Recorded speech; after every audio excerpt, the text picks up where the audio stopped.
বিয়ের আগে বা পরে আমরা জীবনসঙ্গীকে নিয়ে অনেকটা আকাশ কুসুম কল্পনা করে থাকি।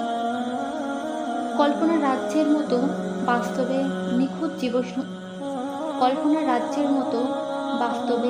নিখুঁত জীবনসঙ্গী পাওয়ার আশা করি।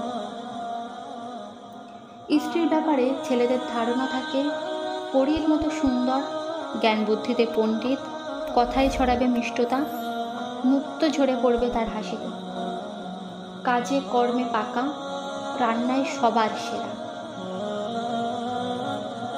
নারীদের ধারণা থাকে কল্পনা রাজ্যে সুদর্শন পুরুষ, বডি বিল্ডারের মতো সুঠাম দেহের অধিকারী, উচ্চ পদে চাকরি থাকবে, তার যথেষ্ট বাড়ি গাড়ি থাকবে, কথায় কথায় তাকে নিয়ে ঘুরতে যাবে, শপিং করে দেবে চাহিদা ও পছন্দ মতো।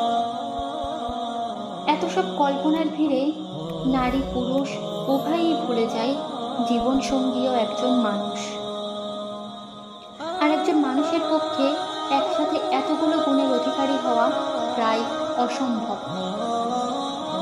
দুনিয়ায় আল্লাহ এক এক মানুষকে এক এক গুণ দিয়েছেন, কিন্তু কাউকে সব দিক থেকে পারফেক্ট করেননি।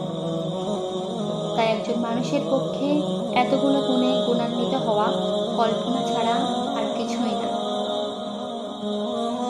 দুনিয়ার এই বাস্তবতা মেনে নিয়ে আমাদের উচিত জীবনসঙ্গীর ব্যাপারে অল্পে সন্তুষ্ট থাকার অভ্যাস গড়ে তোলা।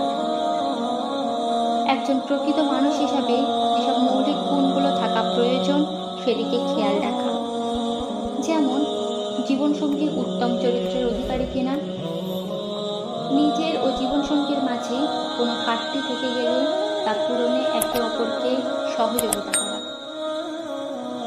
মানুষের ত্রুটি থাকতেই পারে, যে ত্রুটিগুলো নিজেরই সংশোধন করতে হবে, তবেই সংসার সুখী হবে ইনশাল্লাহ।